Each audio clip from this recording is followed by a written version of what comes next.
पिछले कल home minister साहब ने बैठक बुलाई थी और उसमें उत्तराखंड के चीफ मिनिस्टर थे, हमारे पावर मिनिस्टर जो पूर्व मुख्यमंत्री हरियाणा के मनोहर लाल खट्टर जी थे, water resource minister CR Patil ji थे और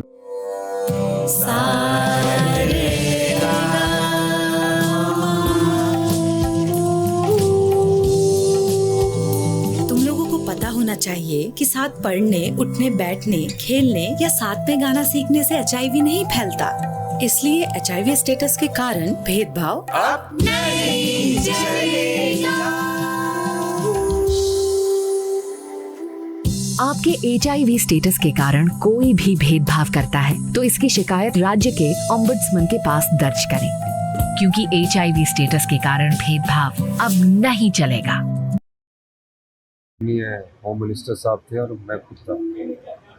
एक इशू था जो पिछले भारतीय जनता पार्टी की सरकार में किशाऊ बांध को लेकर एक एग्रीमेंट हुआ था, जिसमें जयराम ठाकुर जी की सरकार ने एक समझौता किया कि जो किशाऊ बांध से जो बिजली पैदा होगी उस बिजली का खर्चा हिमाचल प्रदेश की सरकार उठाएगी।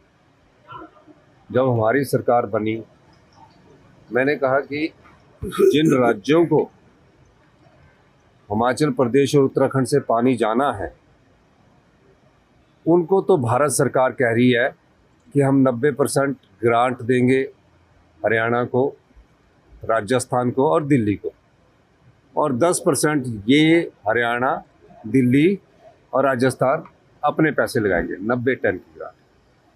और जहां उत्तराखंड और हिमाचल प्रदेश के संदर्भ में बात थी, उसमें उन्होंने कहा कि जो इस डैम के पानी से बिजली पैदा होगी उसका खर्चा उत्तराखंड भी उठाएगा और हिमाचल प्रदेश की भी सरकार उठाएगी। जयराम जी ने समझौते को कर लिया। मैंने 23 में अध्ययन किया और मैंने कहा कि ये हिमाचल के हितों के साथ समझौता नहीं होगा। हिमाचल की संपदा को ऐसे लुटने नहीं दिया जाएगा। जिनको पानी की जरूरत है, पानी हमारा है, बहता हुआ पानी हमारा है, उसको तो जिनको पानी की जरूरत है उनको भारत सरकार दे रही है 90%, और हमें कह रहे हैं कि बिजली को बनाने का खर्चा आप, जो कि तकरीबन 2000 करोड़ से ज़्यादा का बनेगा, वो आप दो, और उत्तराखंड को भी कहा कि आप भी 2000 करोड़ से ज़्यादा दो। मैंने उसमें सहमति जताई। मेरी पहली बैठक 2024 में CR पाटिल जी के नेतृत्व में हुई। मैंने उसमें इनकार कर दिया और मैंने कहा कि पूरा पैसा 90-10 भी नहीं चाहिए। वो हमारे अधिकारियों ने हमें दिशा निर्देश दिया कि 90, अगर भारत सरकार ग्रांट देती है बिजली बनाने के लिए तो 10% राज्य सरकार अपना लगाएगी। मैंने बोला वो भी नहीं चाहिए। जिसको पानी चाहिए हिमाचल प्रदेश और उत्तराखंड का उसमें ज़्यादा भाग आ रहा है, उत्तराखंड के ज़्यादा लोग ऑस्टिस बनेंगे, हमारा थोड़ा सा भाग है, पर हमारी थोड़ा सा भाग के कारण जिसको पानी चाहिए और वो पैसा बहान करे।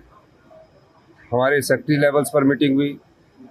CR पाटिल जी ने हमारे डिप्टी चीफ मिनिस्टर से भी अनुरोध किया, डिप्टी चीफ मिनिस्टर साहब ने भी मुझसे बात की। मेरा एक स्टैंड था कि सरकार हिमाचल प्रदेश की संपदा को लुटने नहीं देगी। और अंत में जो बात मैं 3-4 साल पहले कह रहा था, उस बात को भारत सरकार ने माना। एक ऑफर ये भी आया कि बिजली का खर्चा भारत सरकार देगी, पर जब तक बिजली का खर्चा भारत सरकार उस पावर के प्रोजेक्ट से पूरा करेगी और उसके बाद हिमाचल प्रदेश को देगी। मैंने बोला इस पर भी हमारी सहमति नहीं है, और हमारा स्टैंड अडिग था। मैंने कहा सरकारें आती है, सरकारें जाती है, मुख्यमंत्री आते हैं, मुख्यमंत्री बनते हैं, मंत्री आते हैं, लेकिन ये प्रदेश की संपदा का जब तक मैं मुख्यमंत्री हूँ इस पर कोई समझौता नहीं हो सकता। अंत में बात बनी और बात पर इस सहमति पर बनी कि आज हमें उसका आने वाले 5 साल में पूरा का पूरा खर्चा, जो पहले जयराम जी ने 800 या 1000 करोड़ रुपया, तो उस समय की लागत थी, बढ़ के तो अब कितनी लागत होगी, तो हमने उसको माना। और आज मैं कह सकता हूँ कि प्रदेश के हित की ये जो ऐतिहासिक हमने जीत हासिल की है, इससे आने वाले 5 वर्षों बाद 600 करोड़ रुपया हमें राजस्व मिलेगा, जो आप लोगों के उत्थान के काम आएगा। ये हमारी एक बड़ी ऐतिहासिक जीत है। बिजली के पानी से पहला ऐसा प्रोजेक्ट है जिसमें सबसे ज़्यादा पानी का से हम लाभ कमाएंगे। सर शिमला में जो मर्डर हुआ था महिला का, सर देखिए, हमारी पुलिस ने तत्परता कार्रवाई करते हुए हमने 24 घंटे के अंदर उन कल्प्रिट्स को पकड़ा है और यही पुलिस की तत्परता होती है। उसकी हत्या हुई है और किस तरह हत्या हुई है उसकी अभी जानकारी मैं सार्वजनिक नहीं करना चाहता हूँ, लेकिन पुलिस अपने दायित्व का निर्वाह पूरी अच्छी तरह कर रही है। देखिए, कांगड़ा में पहुंचकर आज एक हमारे आयोजन है उसमें मैं जा रहा हूं और कल हमारे जो नवनिर्वाचित प्रधान हैं उनको शपथ दिलाने जा रहा हूं। और देखिए, भारतीय जनता पार्टी झूठ कैसे बोलती है। जयराम जी ने कहा कि हम पंचायत चुनाव टालना चाहते हैं और ये भी झूठ बोल दिया कि पंचायतों में हमारी ऐतिहासिक जीत हुई है।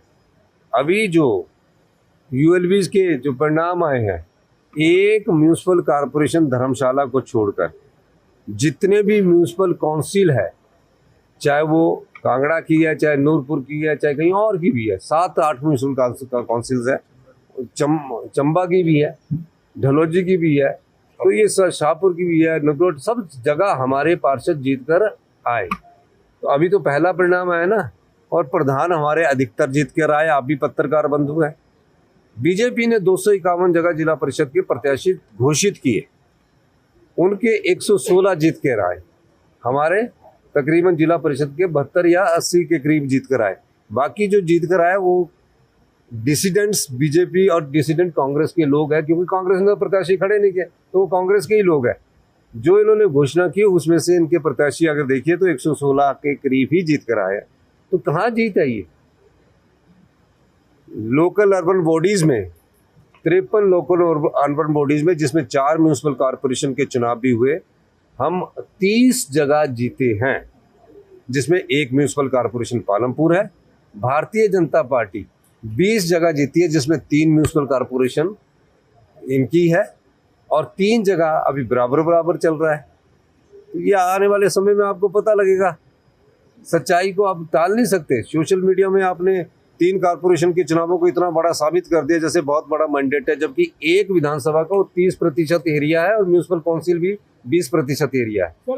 तो निश्चित रूप पर मैं कह सकता हूँ कि हिमाचल प्रदेश में जनता ने पंचायत चुनावों में, किसी पार्टी का चुनाव नहीं होता, भारतीय जनता पार्टी उसको पंचायत चुनावों को पार्टी का चुनाव मान के चलती है।